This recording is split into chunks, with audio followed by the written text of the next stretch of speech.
With that, let's welcome in Thomas Savidge, Research Fellow at the American Institute for Economic Research, and Phil Kerpen, Principal at Unleash Prosperity. Welcome to you both.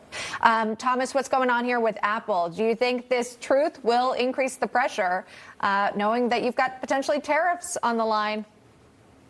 Oh, yeah, I think the pressure is Apple is definitely feeling the pressure there. But the key word, again, is it seems to be throughout the tariff situation has just been uncertainty.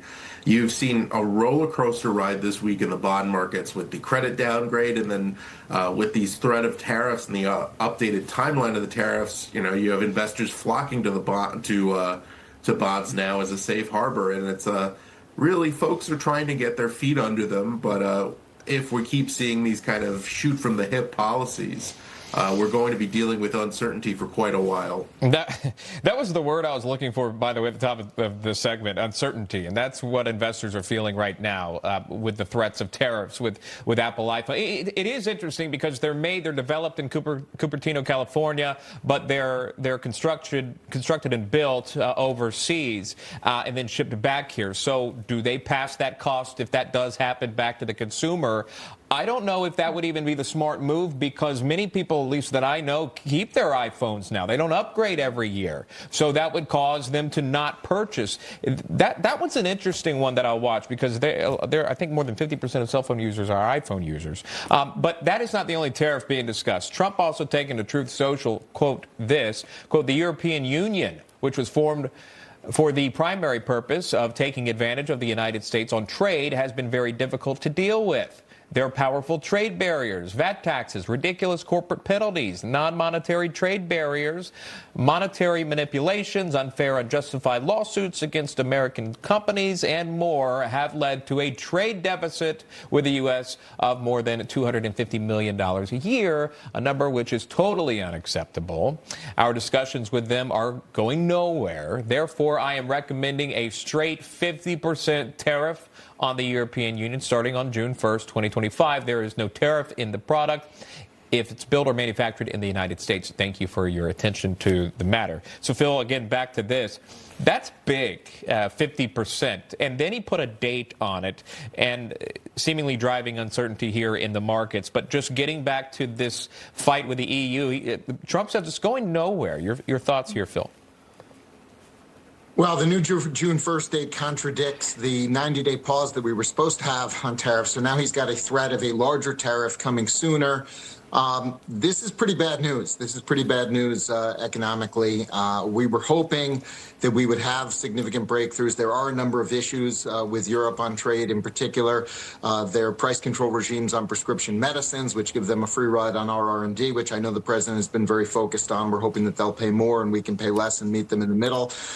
They have a number of other barriers to trade, as the president mentioned there. It's not so much tariffs as it is these non-tariff barriers that have been very damaging, as well as these new digital service taxes. Remember, almost all of these European countries are now adopting these taxes, which are written in a way to apply only to the giant U.S. tech companies, because they set market cap thresholds and they say we're only going to tax very big companies, but the only very big companies are the American companies, because there are no very large successful European tech companies. So there are a lot of issues in the mix here, but I don't know that throwing another huge immediate tariff threat on actually helps us resolve any of those issues. I was kind of hoping he'd stick to the 90-day time frame and try to make progress on that. So this adds a lot more uncertainty and risk. Let's see if that speeds up those negotiations, right? Because we saw the UK come up with the deal. I teased it before we went to break, so I did want to mention it here. That has to do with Fannie Mae and Freddie Mac taking it public. President Trump alluded to it earlier this week, saying he's going to speak with Treasury Secretary Scott Bessent, Secretary of Commerce Howard Lutnick, and the Director of Federal Housing Finance Agency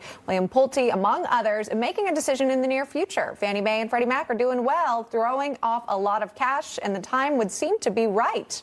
What do you think about this one, Thomas?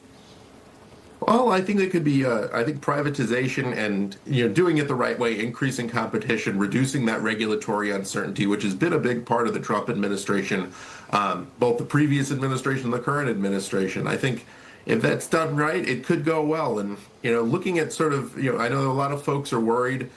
They worry about, could this be another housing bubble? As a millennial growing up, the Great Recession was a huge, you remember where you were that day when you heard about Lehman Brothers going under and and all of that. But with the benefit of hindsight, you see that it was over a decade of government interventionist policy, whether in monetary policy, in regulatory intervention, and housing intervention, which is what led to the Great Recession. So privatization could be something that's something welcome and hopefully bring good change to the American economy. Not to mention owning a home, mortgage rates now above 7%. Still watching that. Thomas Savidge, Phil Kerpen, thank you very much. We do appreciate the time here on this Friday morning.